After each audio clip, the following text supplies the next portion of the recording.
स्त्रियों की कौन सी चीज देखने से पुरुष बेशर्म हो जाता है। जय श्री कृष्णा मित्रों, आज एक बार पुनः आप सभी दर्शकों का हमारे YouTube चैनल में बहुत बहुत स्वागत है।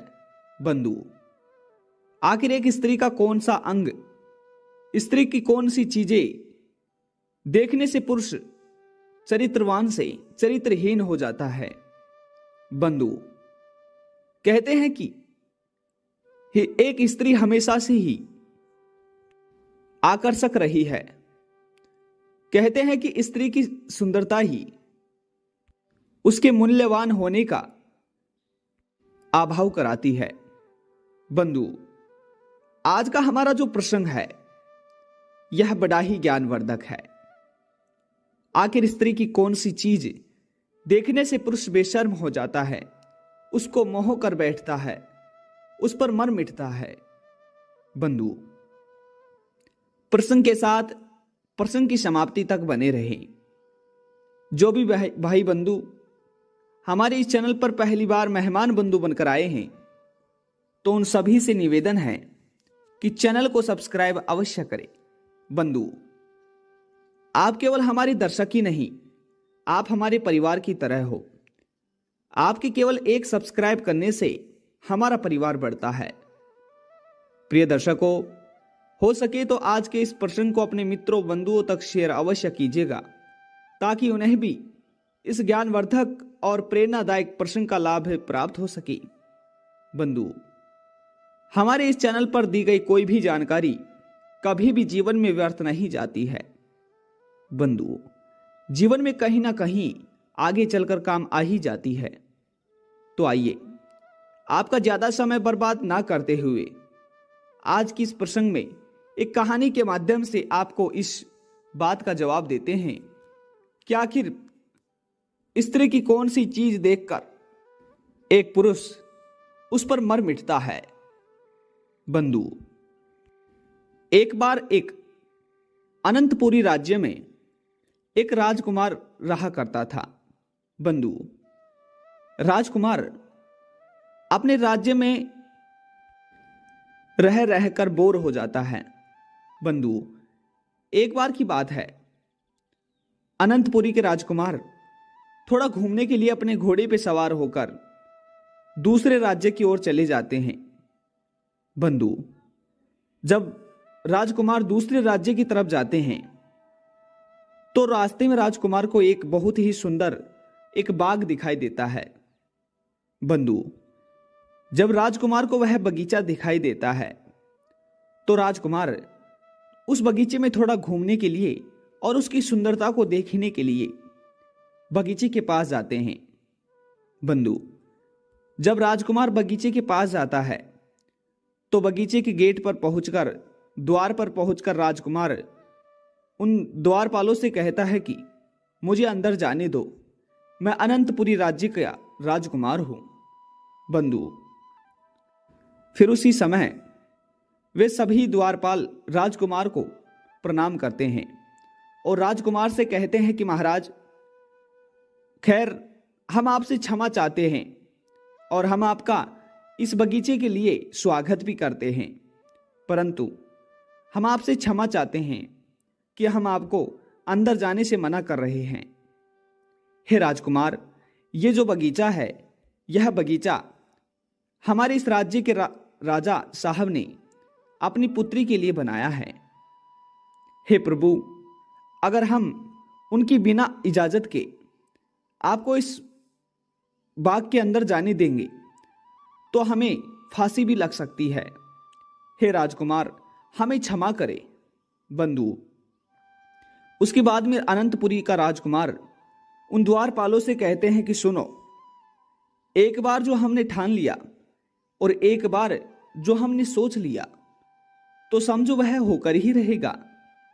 बंधु, फिर राजकुमार वापस द्वारपालों से कहते हैं कि सुनो, मुझे अंदर जाना ही है, और हां, अगर तुम्हारा राजकुमार या तुम्हारा राजा तुम्हें यहां से हटा दे तो ठीक है, मैं अपने महल में तुम्हें रहने दूंगा, अब मुझे अंदर जाने दो।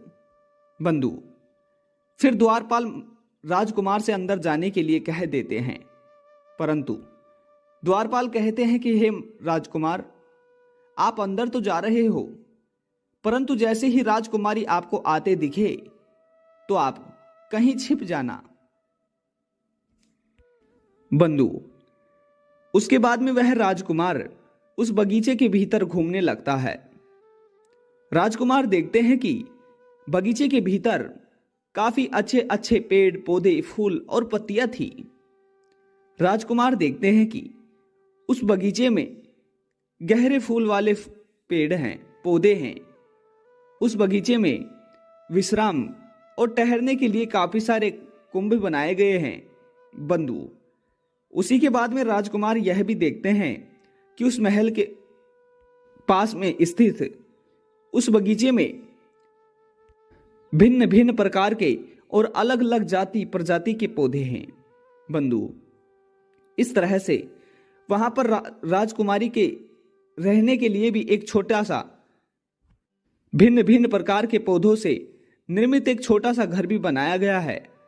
बंधु, इतना राजकुमार देखते हैं, उतने में ही राजकुमारी का टोला आने लगता है। राजकुमारी अपनी कई सारी दास दासियां और अपनी सहेलियों के साथ आ रही थी। यह देखकर राजकुमार वहीं छिप जाते हैं और राजकुमारी को देखने लगते हैं। बंधु, जब राजकुमार देखते हैं कि राजकुमारी सोने, चांदी, हीरे और मोती जेवरात जैसी चीजों से सजी हुई थी। बंधु, राजकुमार राजकुमारी को केवल एक नजर में देखते ही राजकुमारी को प्रेम कर बैठे। बंधु, उसके बाद में राजकुमार देखते हैं कि उस बगीचे में छुपा हुआ एक चोर राजकुमारी के पास आता है और राजकुमारी के गले में लटके उन महंगे और अमूल्य अनमोल रत्नों को चोरी करने लगता है। तो बंधु, उसी समय फिर राजकुमार छिपे हुए थे, परंतु वह उस चोर को जाकर मारने लगते हैं और उसे भगाने में लग जाते हैं।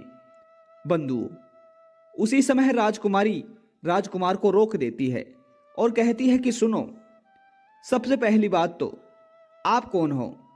मुझे तो आप खुद भी एक चोर ही लग रहे हो, और आप भला इस चोर को मार क्यों रहे हो? ये बेचारा मेरे धन को चुराकर क्या पता किसी का भला कर रहा हो, या फिर ये बेचारा बहुत गरीब हो और मेरे गहने चोरी कर कर अपने आप की गरीबी को दूर कर रहा हो। बंधु, राजकुमारी कहती है कि हर मनुष्य की अलग अलग स्थिति और अलग अलग परिस्थिति होती है। बंधु, उसके बाद में वह चोर वहां से चला जाता है। राजकुमार भी अपने घर आ जाते हैं। बंधु, उसके बाद में घर आकर राजकुमार अपने पिताश्री से कहते हैं कि पिताजी, मुझे हमारे पड़ोसी राज्य की राजकुमारी से विवाह करना है। बंधु, उसके बाद में राजकुमारी के यहां अनंतपुरा राज्य की तरफ से रिश्ता जाता है। बंधु, उधर वह राजकुमारी उस राजकुमार के विवाह के निमंत्रण को स्वीकार कर लेती है। बंधु, कुछ दिनों बाद ही उनका विवाह हो जाता है। उसके बाद में बंधु, एक दिन राजकुमार का एक मित्र था।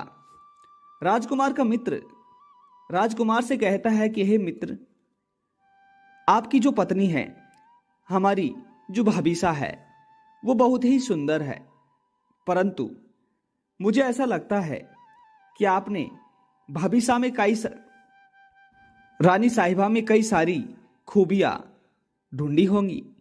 बंधु, फिर राजकुमार कहते हैं कि हां, पहली खूबी, मैं इनसे ज्यादा इनके भोलेपन पे प्रेम करता हूं, क्योंकि जो स्त्रियां होती हैं ये बड़ी ही नाजुक और बड़ी ही भोली होती हैं।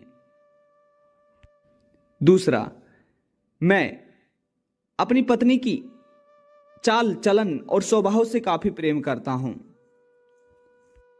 तीसरा, मैं अपनी पत्नी की सुंदरता से काफी प्रेम करता हूं। तो बंधु, हर पुरुष अपनी पत्नी में यह 3 खूबियां अवश्य ही ढूंढता है, और अगर एक स्त्री में ये 3 खूबियां अच्छी हो तो हर पुरुष उस स्त्री पर मर मिटता है। तो बंधु, यह था हमारा आज का प्रसंग। आप सभी दर्शकों को प्रसंग कैसा लगा कमेंट बॉक्स में अवश्य बताइएगा। और एक बार पुनः मिलते हैं नई और इसी तरह की ज्ञानवर्धक और वीडियो के साथ। तब तक आप सभी दर्शकों का ख्याल रखना। धन्यवाद जी, नमस्कार।